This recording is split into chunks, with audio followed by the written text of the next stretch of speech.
Why should you vote for the crab? Well, because there isn't a reason I baited you.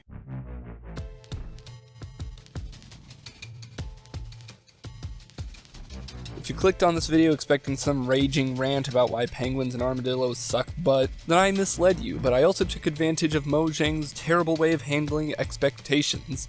This is a small topic I want to go over before Minecraft Live actually happens, so no hour-long deep dive into the game's history, but instead I just want to go over a few things like why mob votes suck.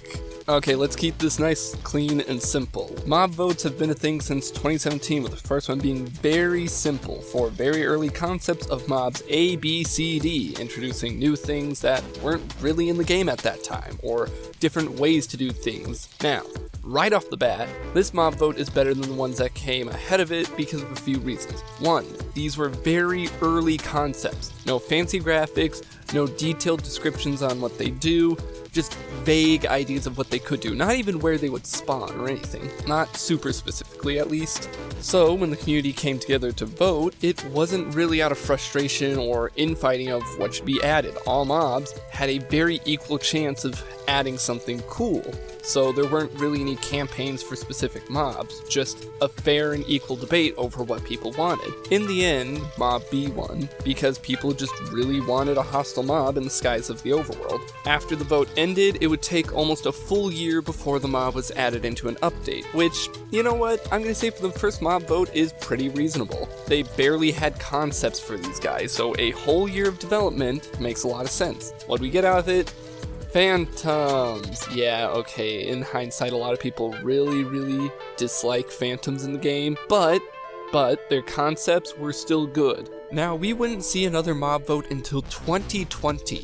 It took them 3 years to try this again. All that happened in between was a biome vote before it, and a 2018 Chinese popularity contest, but it didn't actually affect the pandas getting in, so fuck it, it's not being counted. In 2020, we got a mob vote between the Moo Bloom, Glow Squids, and Iceologer. God damn it, this name actually fucking sucks. Moo Blooms would have spawned in flower fields and had some interactivity between flowers and bees. Iceologers would have spawned up in the mountains and attacked players with ice, and Glow Squids would light up dark oceans. Moo Bloom immediately was kinda just cast aside by most people. It was cute, but like, no one really cared about bees at the time. I don't think anyone really cares about bees nowadays. And the fact that it was so vague on what it could do just didn't leave a lot to people's imaginations. Iceologers and Glow Squids, however, were just vague enough to get people's imagination going, but without completely spoiling what they could do. I personally voted for the Iceologer, but I still respected the Glow Squid's win.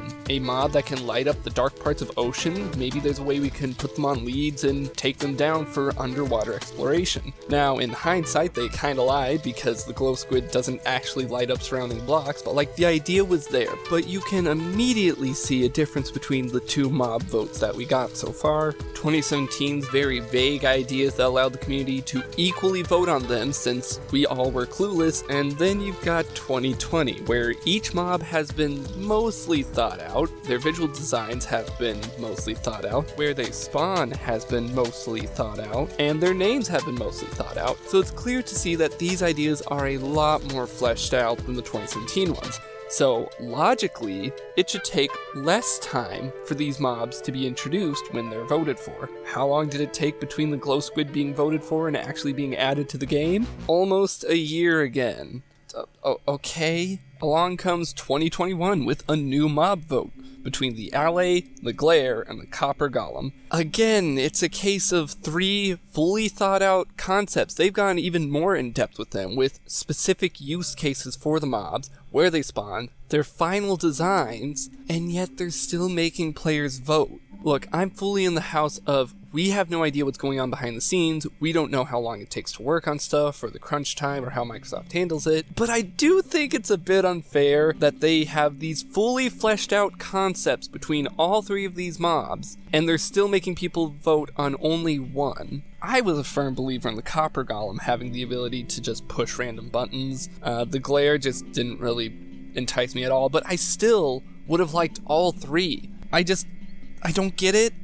Look, I'm still just glad that they're keeping it to purely mystical creatures still. I mean, imagine in the future if they ever make the mob vote just between a bunch of plain-ass regular animals. I think it's a little disappointing that none of these mobs are, ones you can find in the End or the Nether, but come on, we got next year. Next year comes around and it's another mob vote between 3 mostly fleshed out ideas. Do you see where the problem is? Each year they keep promising that, the losing mobs will get in the game eventually, but then before they even do anything for the losing mobs, they announce another vote. So now there's just a slowly growing list of mobs that will eventually be added to the game, that could easily be added anytime, and modders kind of prove that, but I'm getting ahead of myself again. 2022 mob vote. Sniffer, Rascal, Tough Golem.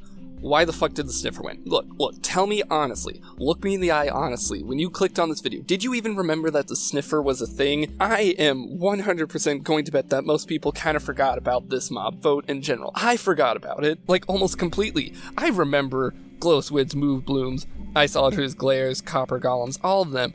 But just the Sniffer, Rascal, Tough Golem debate? What was Mojang doing with this? I don't know why the overall community decided the Sniffer should win. I still firmly believe it's because people on Twitter advocate for it because it was cute and added more flowers, and I think people really expected more functionality out of it, but we didn't. We didn't get that. And now we're on to 2023's mob vote between the crab, the armadillo, and the penguin. Say it with me now. It's a mob vote between 3 mobs that are almost completely fully designed and fleshed out with their ideas, and it's just forcing the community to vote with infighting. Look, I really don't care which of these 3 mobs win at this point. I don't care if the crab or the armadillo or the penguin wins. I just want to make this video to talk about the mob votes just kind of suck. A lot. They force the community to have a bunch of infighting. It forces a bunch of ideas to either go completely down the drain or so far and away in this timeline that we're never going to see them for years. And modders prove time and time again how easy it could be to add all these. I have no way of knowing what's going on at Mojang. Maybe I'm wrong with this theory, but my personal thought is I think Microsoft is forcing them to do it like this. I think Mojang could easily add all 3 mobs to the game if they wanted to, but Microsoft is forcing them to generate hype and publicity for the game and for each update. The Alley was one of the biggest things from the Wild update that a lot of people remember. The Glowsquid is one of the big things from Caves and Cliffs people remember, but does anyone remember the Sniffer? Hell, does anyone really feel like Tales and Trails feel like it was an impactful update at all? At all? Is it just me? Point is, Minecraft needs to change. I'll maybe make a full video about this someday. I just want to crunch this out, but I want to make a video diving into the idea that Minecraft updates aren't getting smaller. A lot of people think that Minecraft updates are getting smaller or lazier, but they aren't. I think it's because the way the game is exponentially growing as it is, that Mojang just isn't making their updates bigger. These updates aren't smaller than ones we've gotten before. Hell, some of them are a bit bigger than older updates, but they don't feel bigger.